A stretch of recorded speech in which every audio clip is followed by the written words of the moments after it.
Hello, ladies and gentlemen. Welcome to Politics Now, and I'm proud to announce that this will be the first video of the channel. So, for this video, we'll be going over election predictions for the 2024 United States Senate elections. So, there will be 33 states in this election, consisting of 34 races in total, because there will be two races held in the state of Nebraska. We will be characterizing each state as either safe, likely, lean, or tilt towards either the Democrats or Republicans. And of course, this election will be more interesting because the presidential election will be occurring at the same time. So let's get started and begin with the safe states, which are characterized as delivering a margin of victory over 15 percentage points to the victor. So to this Democrats, I will give by safe margins Hawaii, California, Washington, New York, Massachusetts, Connecticut, Rhode Island, Maryland, Delaware, two independent seats in Vermont and Maine, where Bernie Sanders and Angus King will be running, respectively, as well as Minnesota and New Mexico. So now, normally Minnesota and New Mexico vote for the Democrats in statewide elections by smaller margins. However, because of the incumbents in these two races, uh, I'm going to be characterizing these states as safe Democratic.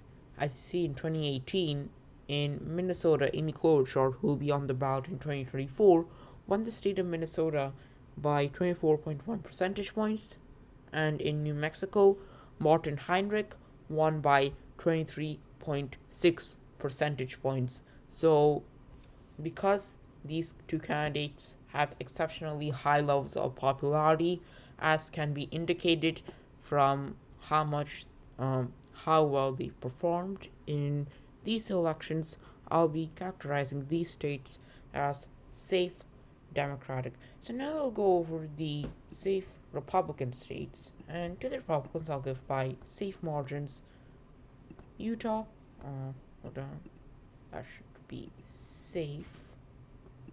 Okay, Utah, Wyoming, North Dakota, both seats in Nebraska, as well as Tennessee, Mississippi, Missouri, Indiana, and West Virginia. So, Missouri and Indiana did vote to Republican in 2018 by smaller margins. In 2018, let's go with 2018. Josh Hawley won the state of Missouri by, let's see, he got 51.4 percentage points against his incumbent, against his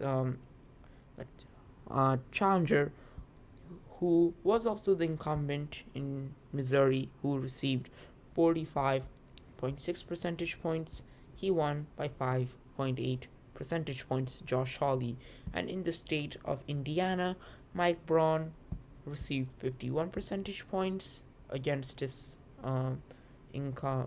challenger, who was also the incumbent in Indiana, who received 45.1 percentage points, and Mike Braun won by 5.9 percentage points. So now, I believe there will be two main reasons why these two candidates won by small margins. One being that, again, Missouri and Indiana did have Democratic incumbents for these Senate races.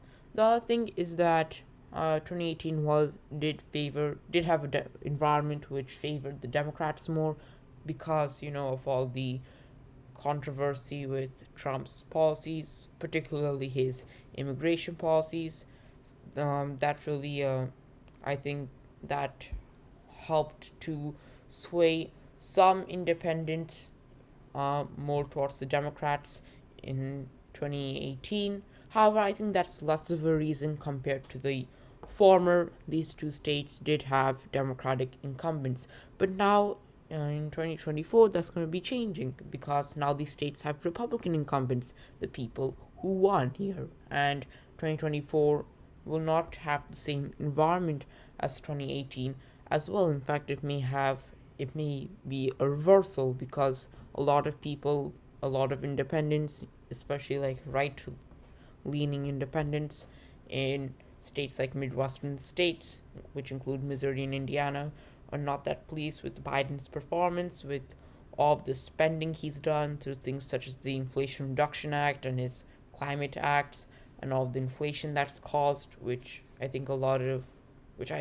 Republicans really hit upon a lot. And I think 2024 is going to be a referendum on Biden, and a lot of, I would say, like right leaning independents who may have voted for Biden at first are not going to be as swayed by him.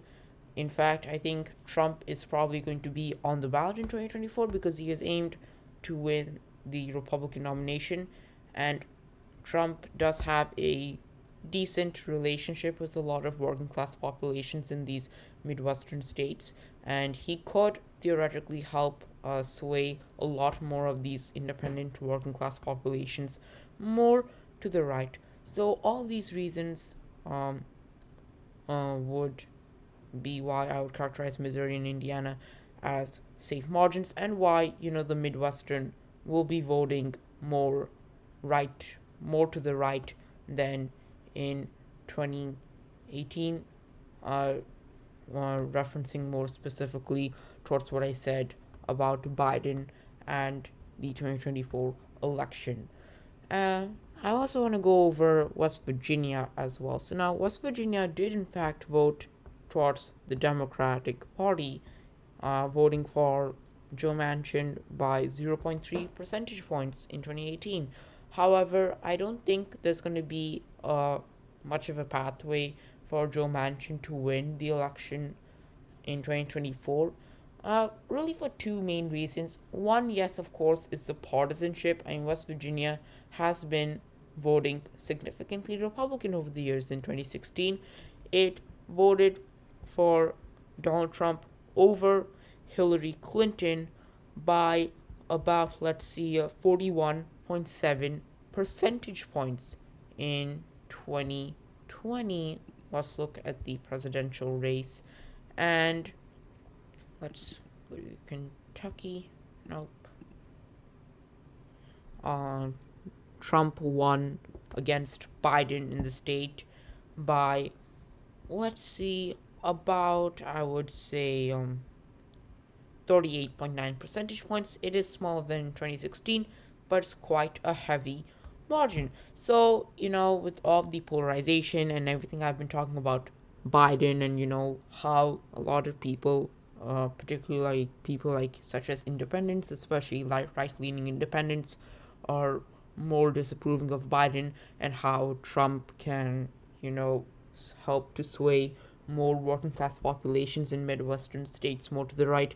Those, of course, are reasons linked to partisanship, which will help the Republicans in these states. But the other thing in West Virginia is the Jim Justice factor. Jim Justice is the all popular governor of West Virginia, and he has announced that he will be on in the Senate race. And if you just look at how the pollings are done, and just look at the attitudes in the state, Jim Justice is a far more popular, well-known person in the state of West Virginia than Joe Manchin is. Let's look at Governor Justice's approval ratings. It's actually from his site, and this is an older one from 2022, but in this poll, Jim Justice, he has a 66% approval rating. Let's look for a more recent approval rating, and it should still be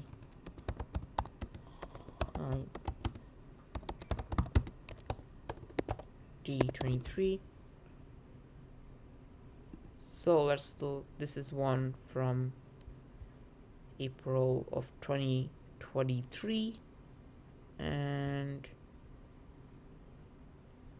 okay, so just among West Virginia Democrats, he has a 52% approval rating. This is a man who is from the Republican Party, originally came as governor from the Democratic Party, switched towards the Republicans. He has a 52% approval rating just among the Democrats, and his total approval rating is 66%. This is from April 2023. And let's look at Joe Manchin's approval rating comparatively, and you'll see that 55% of West Virginia voters disapprove of Joe Manchin.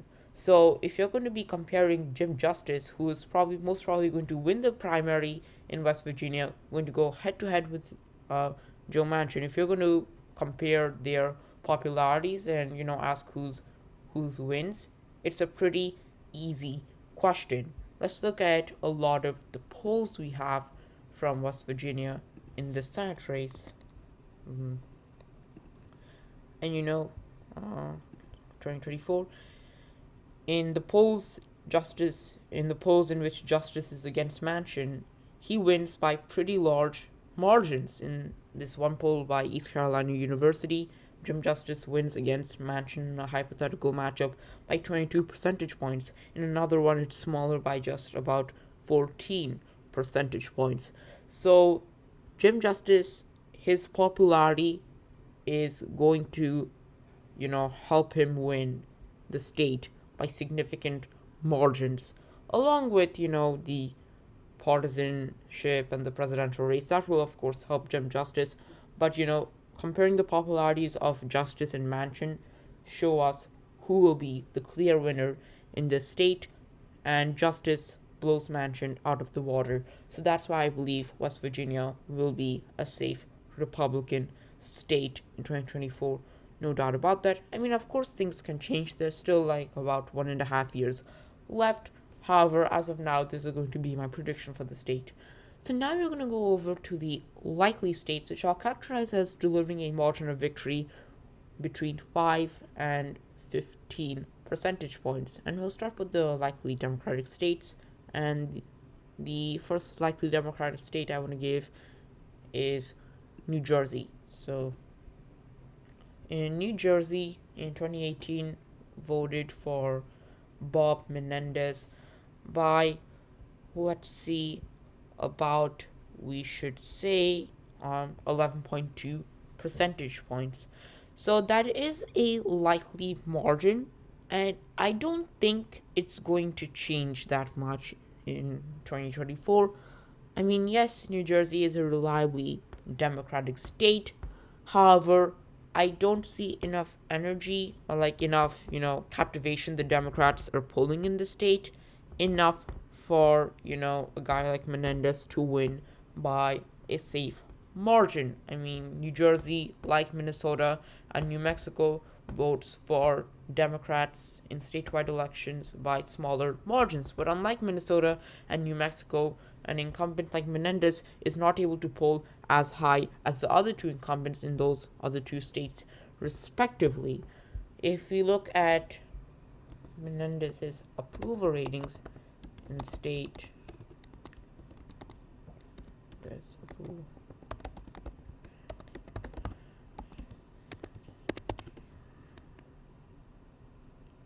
So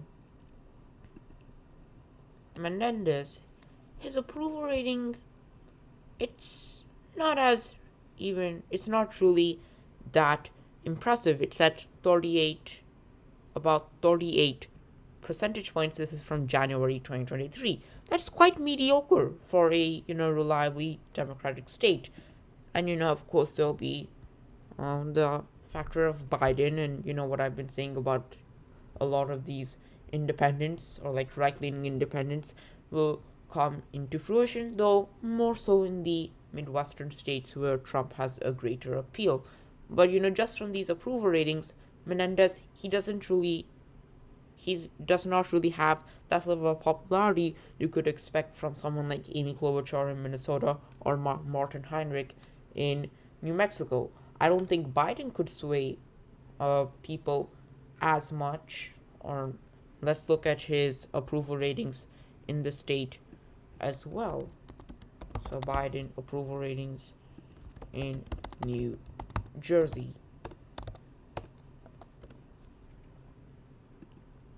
So in New Jersey, let's see. This is a national one. This is World Population Review.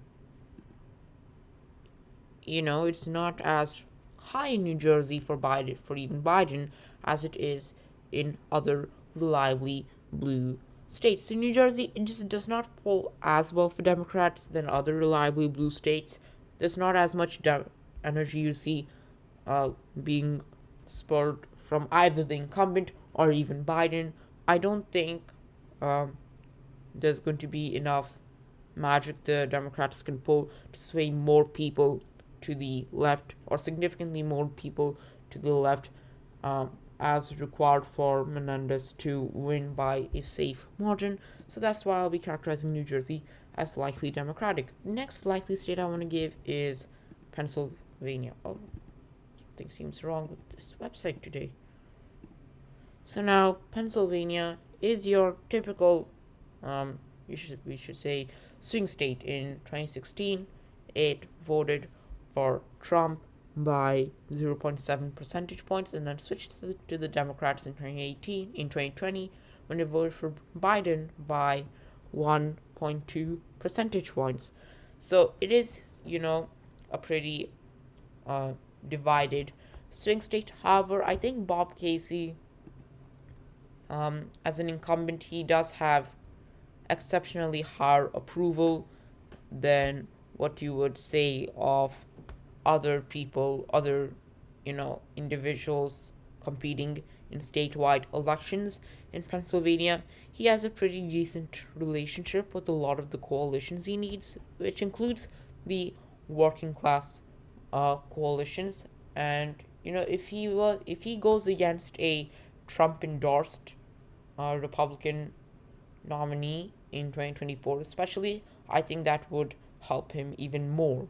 Let's look at a lot of the polls we see from Pennsylvania. And yes, you should be more wary about these polls in swing states, because there's still a lot of undecided voters, and so you should take these polls with a grain of salt. But in these polls, Casey, he's outperforming the Republican nominees by 12 percentage points, 10 percentage points, 16 percentage points. In the lower end, 7 percentage points, which is still within a likely margin. When he goes against Mastriano, he can pull pretty high, by about, he could win by about 16 percentage points. However, Mastriano will not be in the race. McCormick, I think he's more undecided right now. He may be on the race very well, but even against McCormick, in one poll, he wins by 12 percentage points, another one by 7 percentage points, and in this one by 5 percentage points. Though this is supported by, this is a Republican-sponsored poll, so that should be taken with a further grain of salt. A lot of the polls sponsored by either side tend to favor that one particular side. Though the fact that in a Republican-sponsored poll, Casey is still winning by a likely margin against a guy who's not as, let's just say, to the right as Mastriano, also just says a lot. I think Bob Casey, he's done a pretty fabulous job being able to connect with his coalitions in Pennsylvania, which will help him to win by a likely margin in 2024. Of course, Trump will most probably win the Republican nomination. He'll most probably be on the ballot as such, and Trump, he will be able to sway a good lot of, say, independents towards the Republicans against Biden. That is going to narrow things down, particularly for Democrats in the state. So we could see an instance in which Bob Casey wins by about, say, 5 to 8 percentage points, maybe as high as 9 to 10 percentage points, lower than what he won in 2018. Though 2018 was quite different. It was an environment which favored the Democrats more, with not so much in 2024, however. So now the next likely Democrat state I want to give is the state of Virginia. Now I do have to give a pretty big round of applause to the Republicans in Virginia, because over the past 2 years, Republicans have been doing an excellent job in the state of Virginia. Let's look at the governor's race in Virginia, and in this reliably blue state, Glenn Youngkin won the state by 2 percentage points. That is extremely impressive for a Republican in a state like Virginia, which is a more reliably Democratic state, and moreover, it shows the competence of the Republicans in the state of Virginia, the state Republican Party included.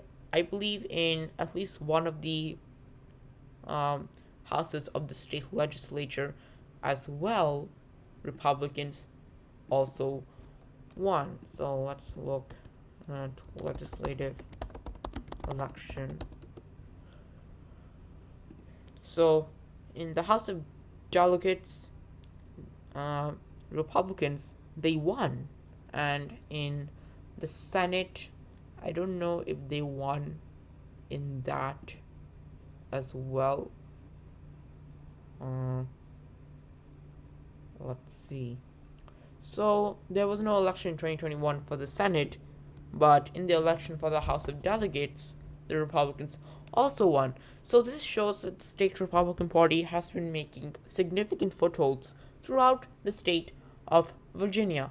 However, I still don't think those footholds in state elections could materialize significantly in federal elections. There's still a lot of people in Virginia who may have voted Republican, but will vote Democratic in the federal elections, will vote, say, against Trump and for Biden in the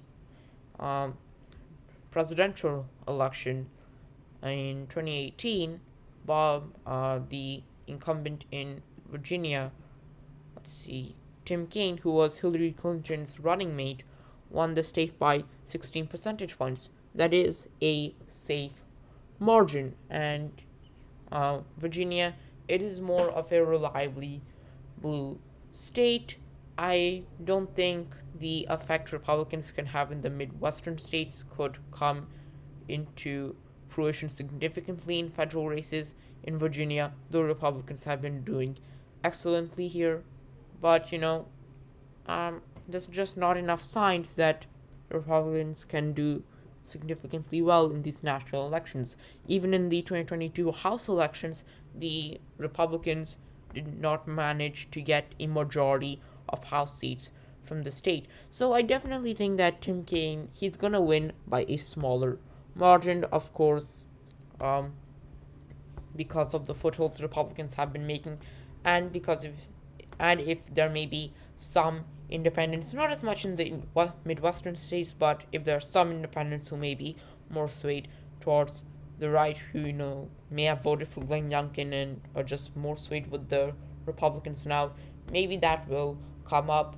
Though I don't think the effect of independents moving to the right will be as severe in Virginia as it would be in a lot of these Midwestern states. So I could definitely see Tim Kaine winning by, say, around 6 to 11 percentage points. That's my prediction. So those are all the likely Democratic states. I have now go over to the likely Republican states. And the first likely Republican state I want to give is the state of Florida. So Florida's incumbent is currently Rick Scott, who flipped the state in 2018, defeating the Democratic incumbent Bill Nelson by 0.2 percentage points. So now Rick Scott, he does have this interesting history of winning statewide races in Florida by razor thin margins. He won both terms of governor as Florida by small margins, and then won the Senate race in 2018 by a small margin as well. However, I think though this pattern is going to change come 2024 for many reasons. I mean, Florida has been moving significantly to the right, especially after 2016. it voted for Obama twice in 2008 and 2012, but after 2016, it has been voting more consistently for Republicans. In 2016, Trump won the state, flipping it for the Republicans uh, with a margin of 1.2 percentage points. In 2020, that margin all but increased.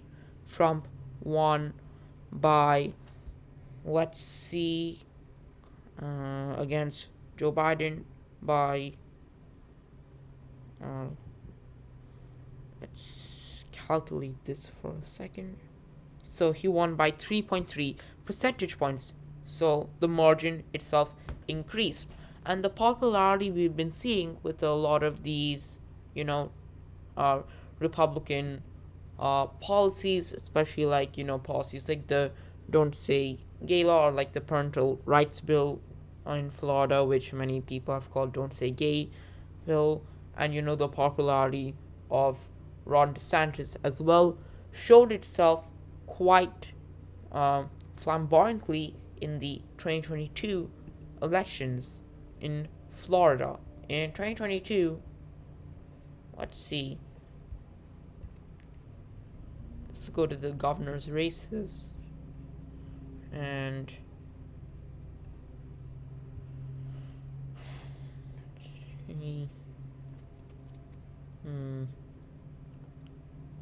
here we go. Ron DeSantis won the state by 19.4 percentage points, a pretty impressive margin for a state which did vote more Democratic before, did vote for Obama twice, and did vote for Republicans by smaller margins, quite smaller margins. I think the governor's race reflects how much Republican Florida has become, and I believe it indicates that Florida is going to be a more reliable, more safer state for the Republican Party, and that includes Republican officials like Rick Scott, as well as Republican policies as a whole, a lot of which were on referendum in DeSantis' governor's race, which he won quite impressively.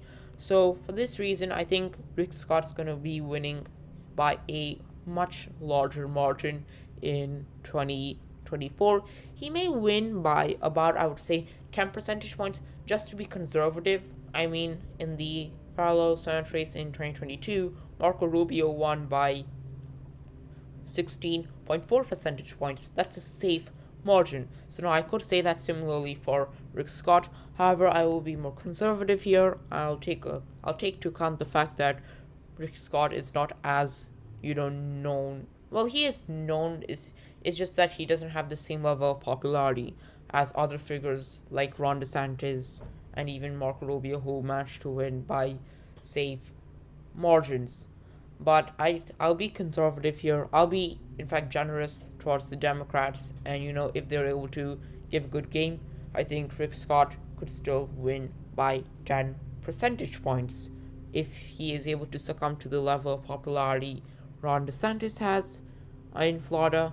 Though Ron DeSantis, he is in the presidential race, in the presidential primary race in the Republican Party, and he has been doing abysmally in a lot of the primary polls, though he does manage to retain a sense of popularity in the state of Florida. And if Rick Scott could, be able to grow his popularity to that same level in 2024, he could win by a larger margin. However, just based on what I know right now, I'll be giving this particular prediction or rating towards the state of Florida. So now the next likely Republican state I want to give is the state of Texas.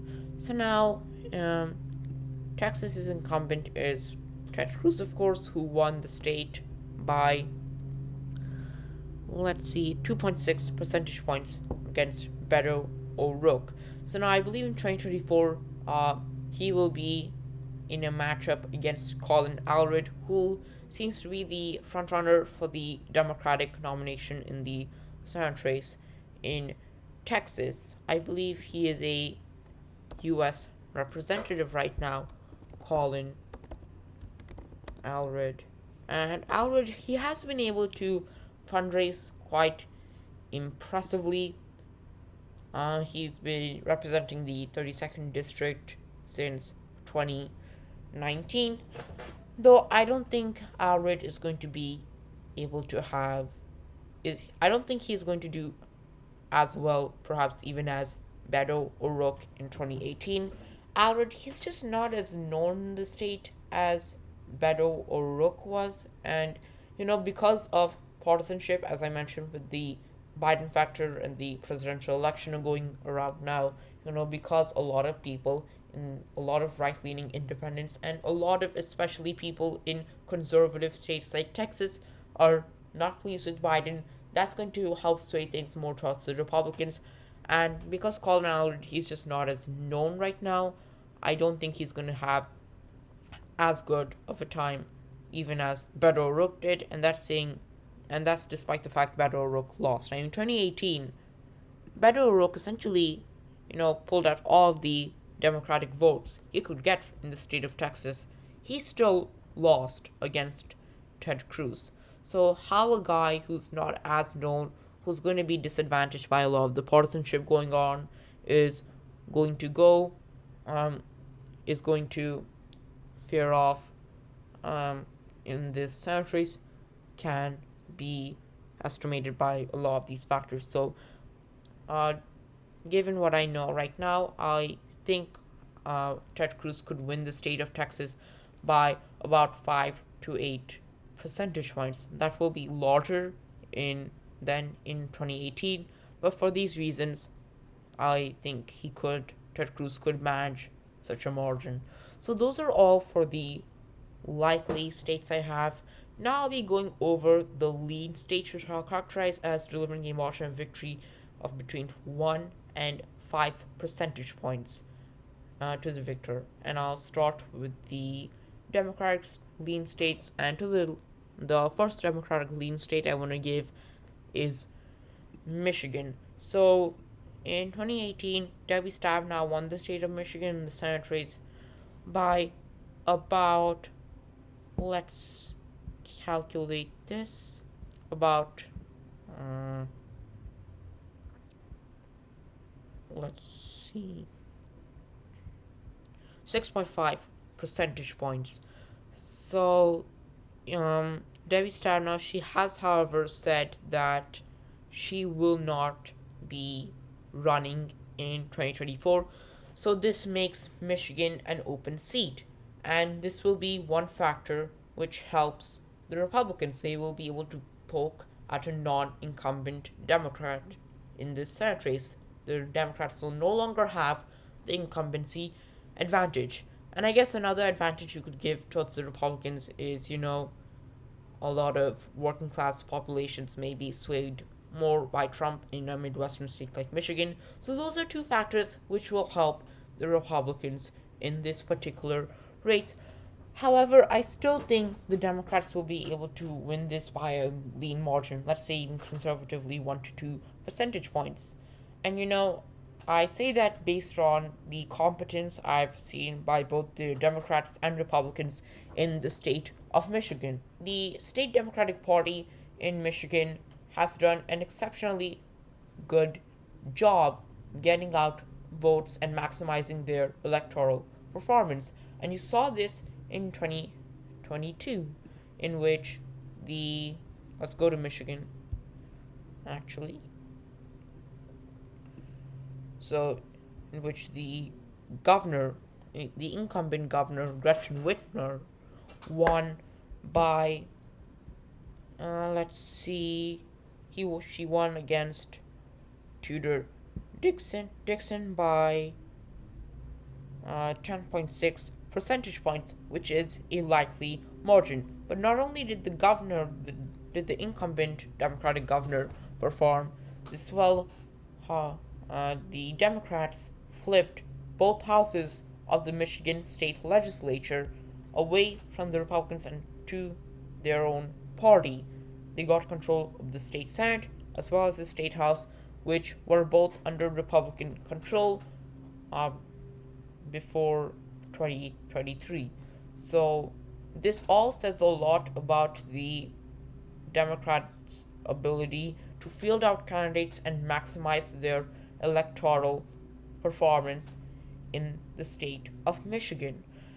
The thing I am quite worried about with the Republicans is that I just don't think the Republicans are going to be able to field out a solid candidate in the state of Michigan in the Senate race, despite the fact that, the two factors given the non-incumbency in the presidential race could help them. The Democrats have proved that they could do better fielding out candidates in a way which is far better than Republicans.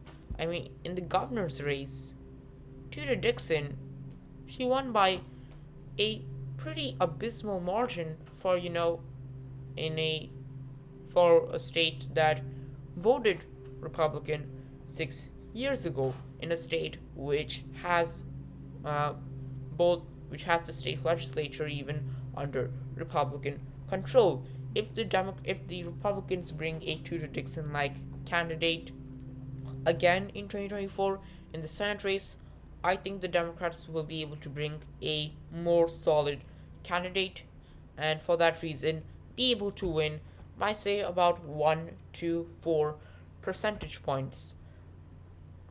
So that's my prediction for the state of Michigan. And Republicans, they have this chronic problem of not being able to field out the of not being able to uh, just field out the best candidates, but be able to, campaign effectively and in an efficient way in a lot of swing states, which we saw in 2022. So that's my um, prediction for Michigan. I don't think the Republicans will be able to do as good of a job in getting a good, solid candidate.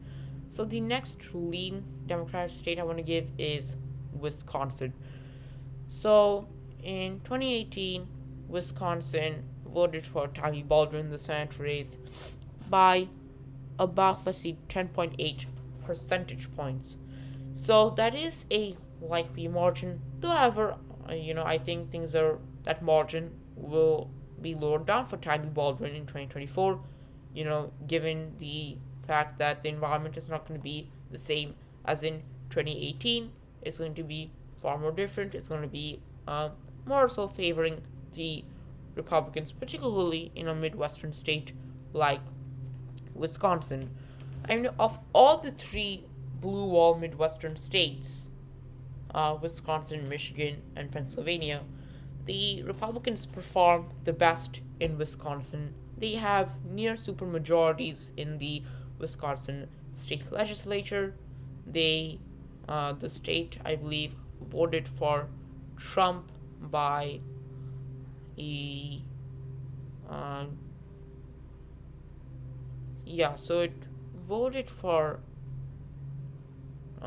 Trump by the same margin as Pennsylvania, larger than in Michigan, and then when it voted for Biden, it voted for him by the smallest margin of the three blue wall states. So I think Wisconsin is definitely a state Republicans do inherently better in, and the environment will, of course, be favoring the Republicans more in 2024 than it will be favoring the Democrats, because of everything I've talked about with Biden and how Trump can do better in being able to pull in or sway more working class votes in these Midwestern states, especially like Wisconsin. However, like I said with Michigan, I still don't think the Republicans will be able. I'm still wary about whether the Republicans can field out a solid candidate. There are talks that Tom Tiffany, who I believe is a U.S. representative representing northern Wisconsin, let's see his district. So he represents the 7th uh, congressional district in northern Wisconsin. There are some rumors that he may run, and he is pretty solid on a lot. He is pretty solid for a conservative in a lot of, you know, basic issues, and he could give Tammy Baldwin a hard time. However, based on what I see right now, I don't think the Republicans are going to be as good in fielding out a candidate who could campaign effectively enough to actually win the state. And Democrats, they have been, they have been making some footholds of their own, despite, despite whatever footholds Republicans have. In 2022, let's look at the um, statewide races in Wisconsin. And let's see here. And I believe there were four statewide races, one for the US Senate, one for governor's race, as well as the Attorney General, Secretary of State, okay, Treasurer. So there were more than four. One, two, three, 4, 5, 6 races if you want to count the lieutenant governor of the state. Let's see his lieutenant. No.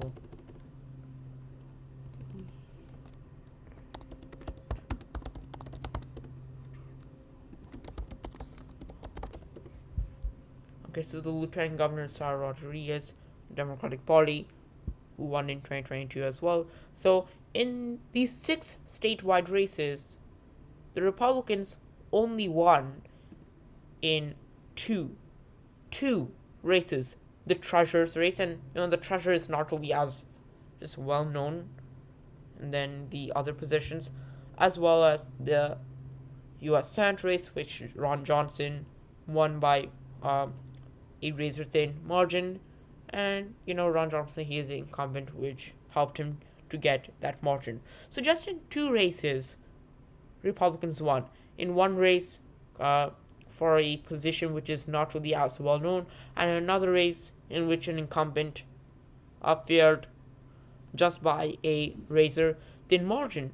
In the elections for governor, lieutenant governor, attorney general, secretary of state, the Democrats all won. So this does signal that Democrats do have a good amount of strength in a lot of these statewide races in Wisconsin. Will that foothold be weakened in 2024? I think so, just because the presidential race is going on, and with everything I've said, the factors of Biden and Trump will be able to help the Republicans more. However, I still don't think Republicans are going to be as effective in statewide races like the Senate race. So, based on what I know, for now, Tammy Baldwin, she is a decent incumbent. She won by more than 10 percentage points, and let's see her approval rate right now.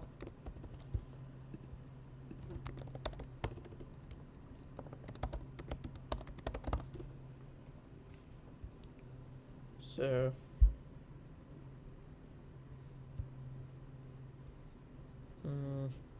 so our approval rating is 46 percentage points, which is I think it's fine, but not that good, not that bad, considering other senators, or compared to other senators. So I think Tammy Baldwin, she's definitely gonna win by a smaller margin, but she's still going to win, and I think by a lean margin of about 1 to 4 percentage points, assuming that Republicans are not as effective in being able to field out a strong statewide candidate, which they have not really indicated as well. However, I will hold a lot of the environmental factors, for the give that towards the Republicans' credit. So the I think the next lean Democratic state I want to give is the state of Arizona. So Arizona will be a three-way race. It will be Sinema versus a Democrat versus a Republican. So Sinema she did previously announce that she is leaving the Democratic Party. She will be an independent, and for that reason, Arizona will have a three-way race, as I said. So the on the Republican side, we still don't know who the candidate is yet, but on the Democratic side, Ruben Gallego, who is currently a representative, let's see his name. Um, yeah, so he's currently a U.S. representative from Arizona's third congressional district. He is the front runner for the Democratic nomination in the Senate race, and I think Gallego, he could very easily win by say about 1 to 3 percentage points. Let's look at some of the polls from Arizona right now. And in the 2024 Senate race, Gallego, he's doing pretty well actually in these polls.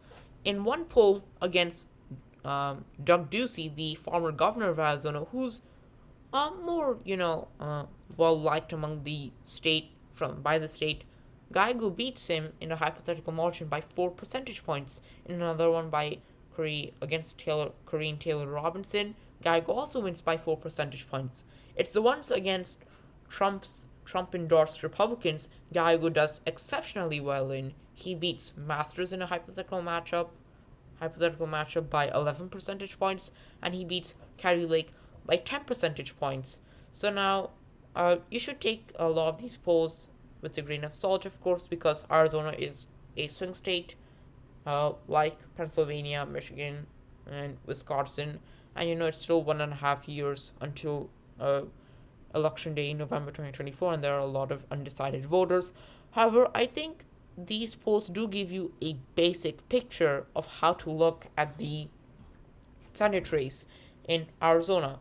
What I worry about is for the Republicans is that let's say a Trump endorsed nominee comes in, and Trump endorsed nominees just don't do as well in the state of Arizona, um, um, like um, like in other uh, solid red states. Of course, they don't do as well as Trump did. Let's just say as a comparison in 2016. I think there is I think a lot of independents have been revolting against Trump, and this has continued in 2022 against Trump endorsed candidates in the state. Uh, let's see, in the governor's race and the Senate race in Arizona, Mark Kelly won against Trump endorsed Blake Masters by 4.9 percentage points, and Katie Hobbs won against Kari Lake by a pretty razor thin margin. So again, um, there's this continuing thread in Arizona, a more left leaning trend,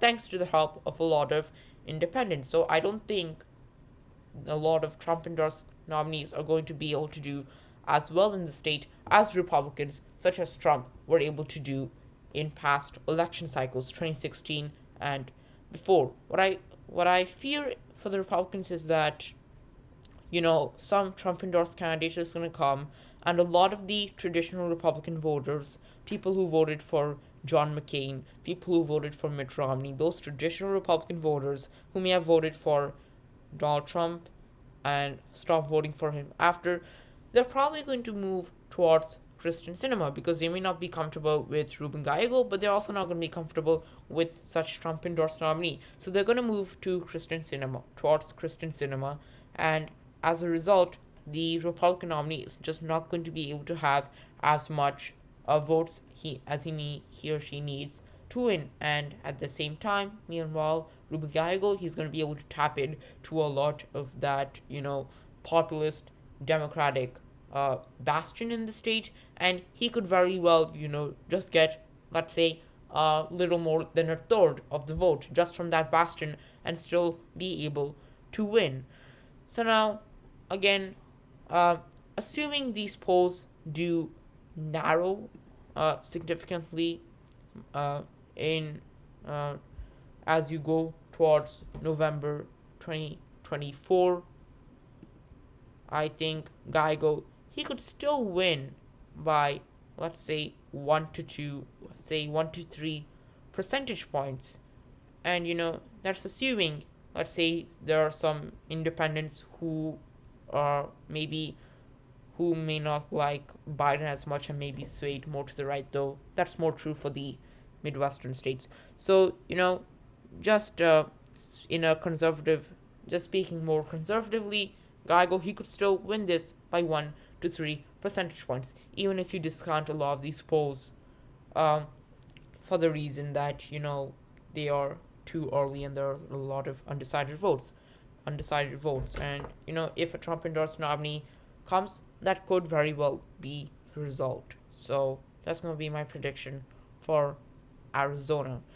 So now we're going to move on to the tilt states. I don't have any lean Republican states, and the tilt states will be characterized as delivering a margin of victory between 0 and 1 percentage point to the victor. So I'll start with the tilt Democratic states, and the first state I'll give towards the Democrats by such margin is Montana. So now Montana, it is if you think about Montana, you would think of it as your, traditional, staunch, conservative, Republican state. However, this does not apply as well when it comes to Jon Tester, who is the current incumbent in Montana. He won by let's see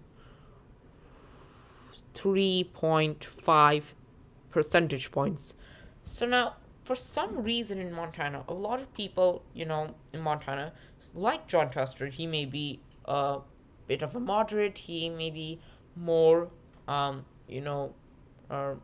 just more friendlier towards the locals in Montana. But nevertheless, Jon Tester, he has been approving.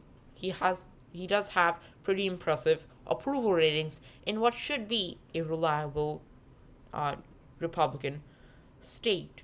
In from in April 2023, 58% of Montana voters approve of Tester.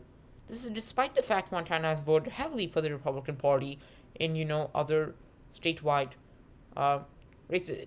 Well, it hasn't really voted for the Republicans by such heavy margins in the Senate race. It did also the uh, vote for Steve Daines by a smaller margin. But despite that, it is a state which you could well expect would vote for the Republicans, and despite that, 58% of voters still approve of Jon Tester. So now, if Jon Tester is able to continue on with this approval rating, I don't see how the Republicans are going to be able to bring up a solid candidate in the state who could really defeat Tester. In 2018, it was Matt Rosendale. He lost. There are some talks that he may be coming back again in 2024, though I don't think he's going to be able to poll as well against Jon Tester. Now, of course, you could also say that the presidential race is coming. A lot of conservatives don't like what they've been seeing from Biden, and that could pull a lot of traditional conservatives in Montana towards the right, even in the Senate race. But I still don't think if Tester, I still don't think that's going to stop Tester from winning, even if that happens, because of such approval rating he has. You can't say the same thing about West Virginia. In West Virginia, 55% of voters disapprove of Joe Manchin, but in Montana, Tester has a pretty solid approval rating. So I think even if you take to account the fact that the presidential race is happening, partisanship, polarization will continue, and some people may be more swayed to the right because of Joe Biden and his policies.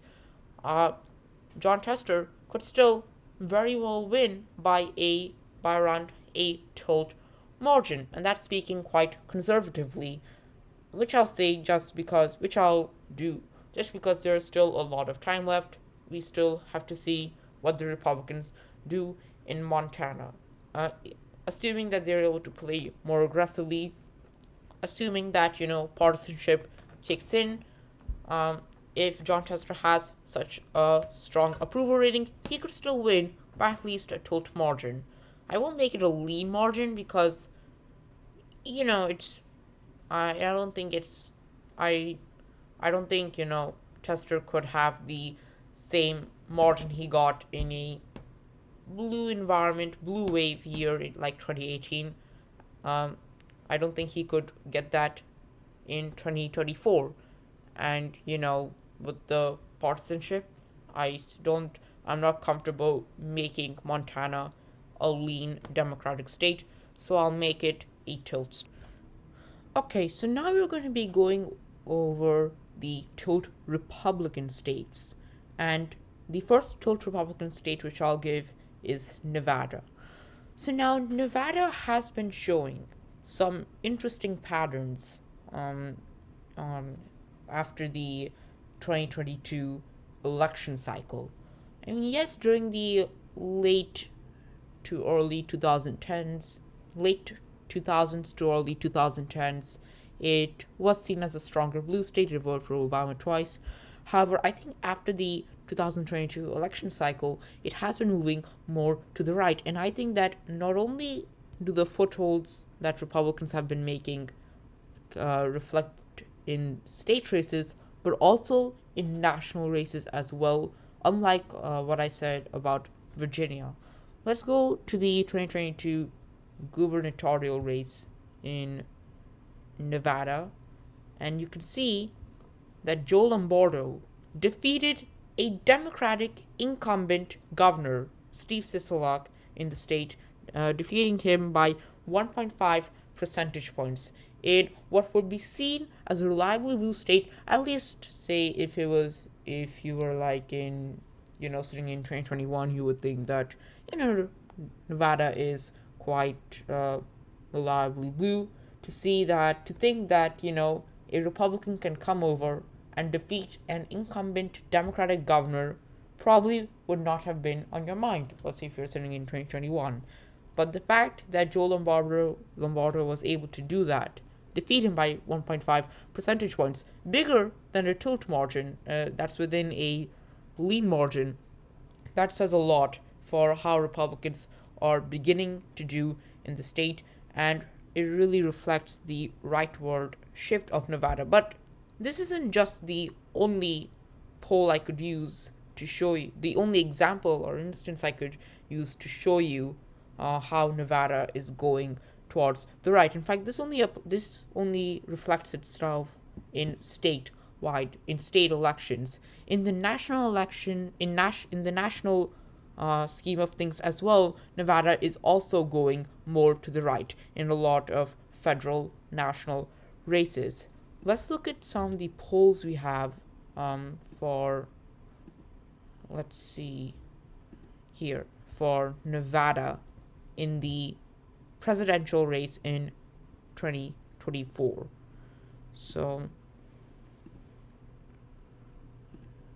in the presidential election, in some of these hypothetical matchups for the 2024 presidential election, Trump, who's most probably going to be on the ballot, as I said before, is leading in quite a few of them. In this one poll by Vote TXT, it doesn't seem to have any partisan tilt.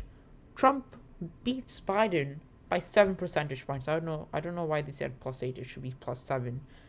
In another one, he beats Biden by a smaller margin, 2 percentage points. When it's DeSantis against Biden, DeSantis wins against Biden by 10 percentage points. In another one, 6 percentage points. In another one, 3 percentage points.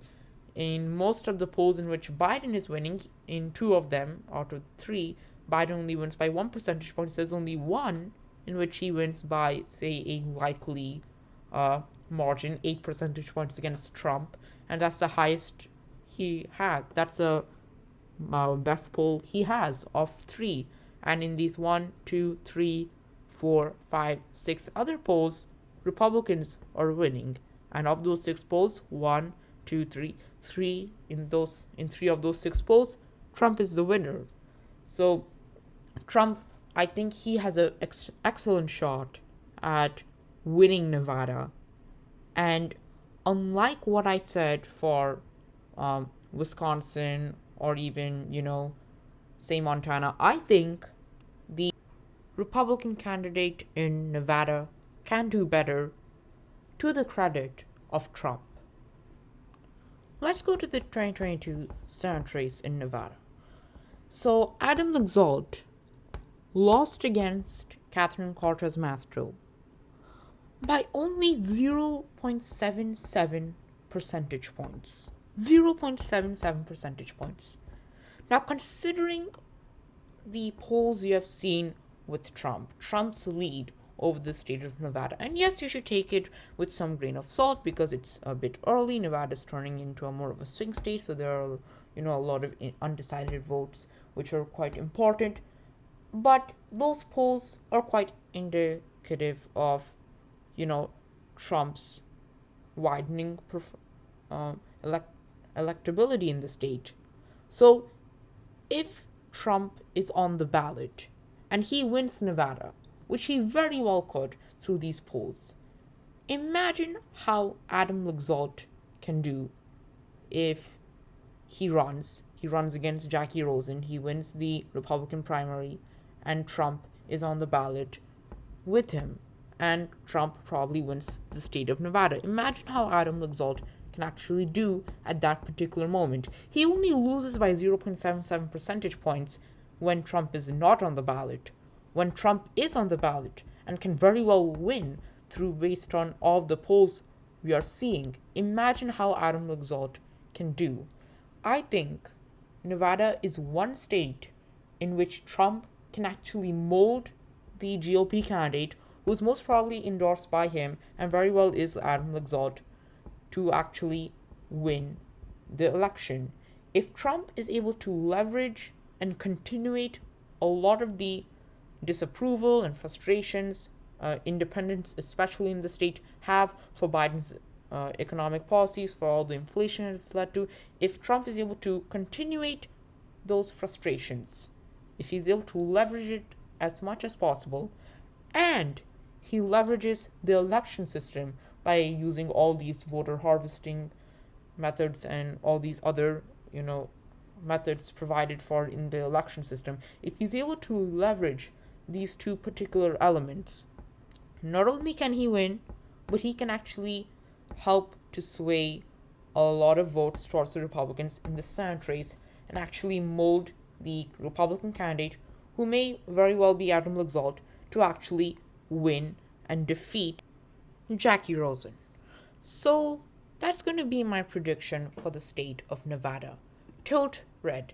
Now again, as I've repeatedly said before, there's still 1.5 years to go until election day November 2024 comes. So there's a lot of new information, insights, and developments which can occur at that time, which will of course evolve how the Senate map will eventually look like in November of 2024. So now we're going to be going over to Ohio, which I'll also be characterizing as tilt Republican. So the current incumbent in the state of Ohio is Sherrod Brown, who won in 2018 against James P. Renacci by what I would say 6.8 percentage points. So now there's a lot to worry about when it comes to Sherrod Brown. He came to the Senate in 2007, so around the late 2000s era. Now the thing is, much of the Midwest, including Ohio, no exception, during the late 2000s, even early 2010s, was, politically speaking, more progressive. It favored more progressive candidates and as well as more progressive policies. So now, Sherrod Brown was this guy who came and said, hey, I could deliver you a lot of progressive agendas, a lot of progressive policies, elect me to the Senate. And through the help of a lot of progressive coalitions in the state of Ohio, he was able to actually defeat the current incumbent governor of Ohio, Mike DeWine, in the 2006 U.S. Senate election in Ohio. Now, the thing is, a lot of the progressive coalitions which he has relied on to win in 2006, 2012, 2018 is starting to fade away. Just like what I said about Florida, Ohio, along with much of the Midwest, has gone significantly towards the right since the late 2000s. Ever since 2016, it has been consistently voting towards the right. In 2016, it voted for Trump in the presidential election by 8.1 percentage points. Again in 2020, it voted for Trump by the same margin. Let's look at the 2022 gubernatorial elections in Ohio. And let's see. Mike DeWine won the gubernatorial election by 25 percentage points, well within the minimum margin needed to make a safe margin. Well within a very impressive margin for a Republican in a state which voted for Obama twice. He won all but 3 counties. Cuyahoga County, which holds Cleveland, Franklin County, which holds Columbus, as well as Athens County. He even got Hamilton County, which holds Cincinnati. So this is a state which voted for Obama twice and can vote for a Republican like Mike DeWine, who's not a Phil Scott Vermont Republican or a Chris Sununu New Hampshire Republican, a conservative, staunch, traditional Republican, by 25 percentage points. That says a lot. Let's actually look at the presidential races in Ohio in 2016 and 2020 in comparison to the Senate race in 2018, which Sherrod Brown won. Let's look at some of the counties that Sherrod Brown won, right? Trumbull County, Ashtabula County, Lake County, Portage County, Montgomery County, Wood County, Ottawa County. In 2016, all of these counties went to Trump. Then again in 2020, most of them, with the exception of Montgomery County, also went to Trump. Even in some of the counties which Democrats won in 2016, 2020, 2018, and 2020, right? Lucas County, which holds Toledo. The Republican in 2018, James P. Renahasi, won 33.3% in that county. In 2016, Trump won 38.1%. Then in 2020, he won 40.8%. He actually expanded his lead in this county. Let's look at another county, right? Loring County, Renahasi got 40.8%. Trump, he got 47.5% in 2016, and then actually won the county in 2020 as well, gaining 50.5%. So a lot of the counties which Sherrod Brown relied on to actually win, it has gone to Trump. It swayed to Trump both times in 2016 and 2020. Now 2024 is going to be the first time that Sherrod Brown will be on the ballot in the Senate race, while Trump will also be on the ballot in Ohio in the presidential race, parallel to the Senate race. And as I've said before, a lot of people, particularly independents, working class voters in these Midwestern states, are not very much happy with Biden's performance. And because of Trump's relationship with these people, he can very well sway them towards the Republican Party. And that doesn't give Ohio any exception as well. So a lot of these counties, which Sherrod Brown relied on to win, can be significantly swayed towards the Republicans through the help of Donald Trump. So now the question is going to be, will Sherrod Brown be able to have enough votes to surpass this sway caused by Trump? It's going to be very hard for him to actually pull that off. And, beyond the partisan shift and Trump and the presidential race, there are two other factors to consider for this race as well. The first factor, as I've said before, is that, again, the environment in 2024 is going to be far different from the environment in 2018, the environment under which Sherrod Brown won. Again, as I've said, because of controversies with Trump's policies, Democrats were more favored in 2018.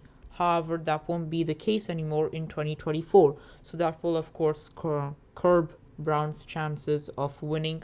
However, the second factor as well has to do with the candidate quality on the Republican side for the Senate race. Again, in 2018, Renassi, I believe he was a congressman representing one of the districts in Ohio. Let's find which district. So he represented the 16th district, which was in northern Ohio. Now, the problem with Renassi was that he, despite being a congressman, he just did not have as much connections and standing in the state. His connections with groups throughout the state was quite limited compared to Sherrod Brown, and part of that is the reason why he lost eventually to Sherrod Brown. The Republicans could have done better in 2018 if they picked someone with more influence in the state, more standing in the state, someone who could have been more relatable to more people in the state. Renassi, he just could not offer that for the Republican Party, and so as a result, this factor did help lead to his defeat. However, in 2024, this is going to change. Frank LaRose, who is the current Secretary of State of Ohio, has signaled that he will be running in the Republican primary for the Senate race. So now, as Secretary of State, LaRose does obviously have far more statewide connections, standing, and influence than Renassi did. And this is going to give Sherrod Brown an even harder time to actually win his race if Frank LaRose becomes the Republican nominee. So, for all these reasons, I'll be characterizing Ohio as tilt Republican. So now my final prediction for the Senate election will be 52 seats for the Republicans and 48 seats for the Democrats. And Republicans, after 4 years, will be able to retake the Senate. Thank you everyone for watching this video. Please like the video, subscribe to the channel, and leave a comment because feedback is always appreciated and necessary for this channel. Thank you everyone and have a nice day.